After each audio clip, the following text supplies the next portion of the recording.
Next, we come to social media issues.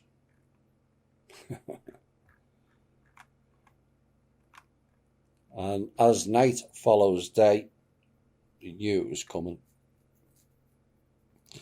Facebook this week has explicitly banned Holocaust denial for the first time.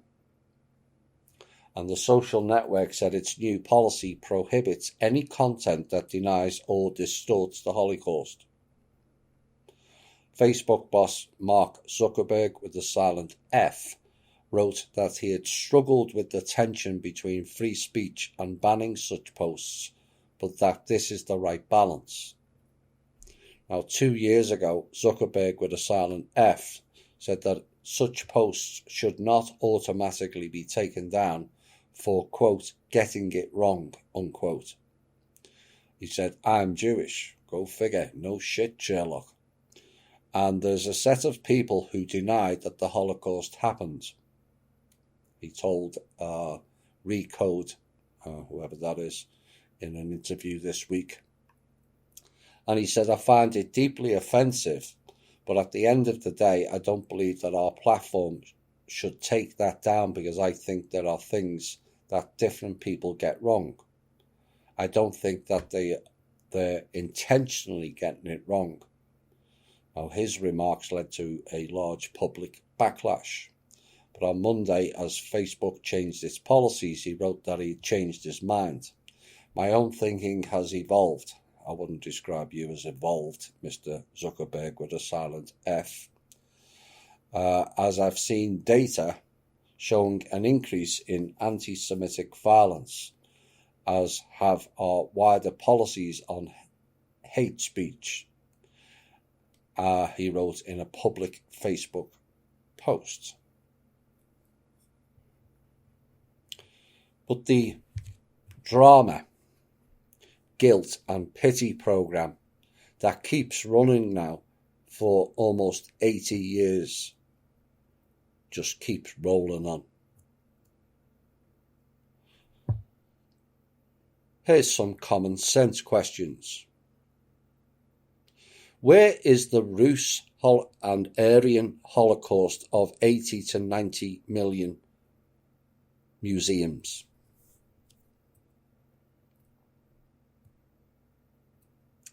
Where is the Armenian museums? Where are the EU and American museums, Mr. Weasel?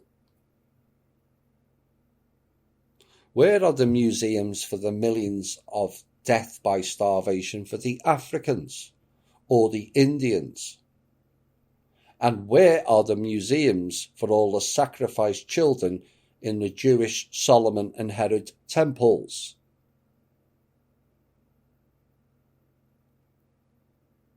One death is enough in any war, but this repeated guilt-tripping program has to stop. The real Holocaust was done to the Rus and the Aryan and the Slavonic people, 80 to 90 million people, not 6.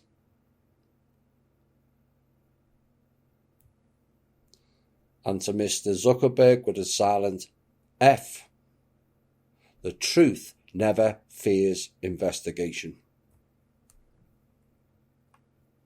So whilst they're doing that, here's another Facebook problem. A report that came out this week stated that Facebook is responsible for 94% of 69 million child sex abuse images reported by US tech firms. I guess that doesn't go against community standards. And the figures emerge as the UK is among 7 nations warning of the impact of end-to-end encryption on public safety online. Now, Facebook has previously announced plans to fully encrypt communications in its Messenger app, as well as its Instagram direct service on top of WhatsApp, which is already encrypted, which means meaning no one apart from the sender and the recipient can read or modify the messages. And if you believe that, you will believe anything. There is no such thing as encrypted. There are backdoors in everything. Encryption was built by Langley and the NSA, with lots of backdoors. And the social media site said the changes are designed to improve user privacy on all of its platforms. Yeah, right. But law enforcement agencies fear the move will have a devastating impact on their ability to target pedophiles and protect children online. Yeah, right, again. Yet more drivel. Where were the law enforcement agencies when Jimmy Savile, Jeffrey Epstein, Pedosta, and cohorts were doing that shit? So I don't think encryption is going to make a blind bit of difference. And I guess this is why they banned a page this week titled End Child Trafficking Now. Now, some 16.9 million referrals were made by US tech firms to the National Center for Missing and Exploited Children last year, including 69 million images of children being abused, which was up 50% on the previous year, and some 94% of the reports, which include the worst category of images, came from Facebook. And people are doing what about it?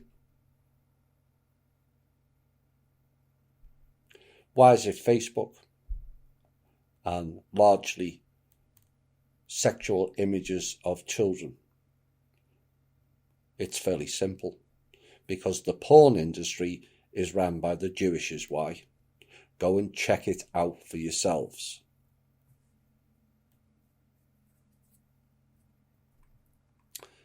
Race issues.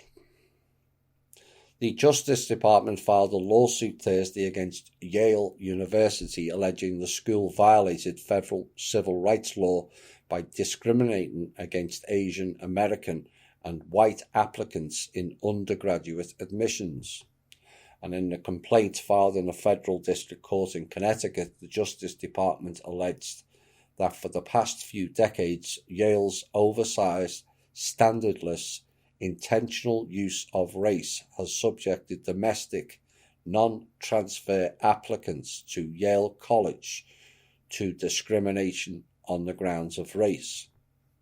Now, the lawsuit marks an escalation of the Trump administration's scrutiny of elite colleges over their policies on race and admissions. Now, the Justice Department has also supported legal efforts to end affirmative action at Harvard University, and the Education Department last month said it would also investigate racism at Princeton University. Are you connecting dots yet? Yale said the Justice Department claims are based on inaccurate statistics, perhaps you are from the Johns Hopkins Center, and unfounded conclusions, and stated that Yale does not discriminate against applicants of any race or ethnicity. And it said our admissions practices are completely fair and lawful. Now, Yale's admission policies will not change as a result of the filing of this lawsuit, and we will look forward to defending these policies in court, according to the President, Peter Salovey.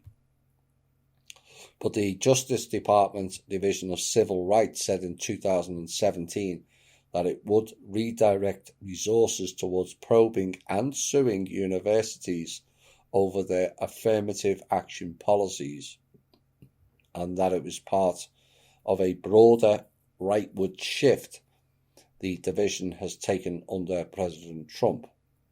Now, they had made other sweeping changes to policies on civil rights enforcement, police reform, and other areas.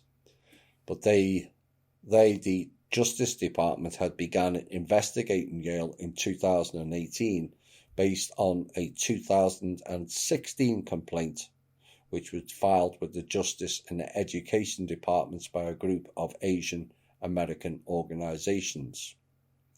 So the complaint was filed in 2016. They began investigating it in 2018, and here we are in 2020. I guess they don't move too quickly, do they? Now, the federal government threatened the suit back in August when it issued findings of a 2-year review of Yale's undergraduate admissions practices. And at the time, the Justice Department said Yale discriminated based on race and national origin, and that race was the determining factor in hundreds of admissions decisions each year. Common sense question. Is this an agency faction war, or is it cleaning the swamp?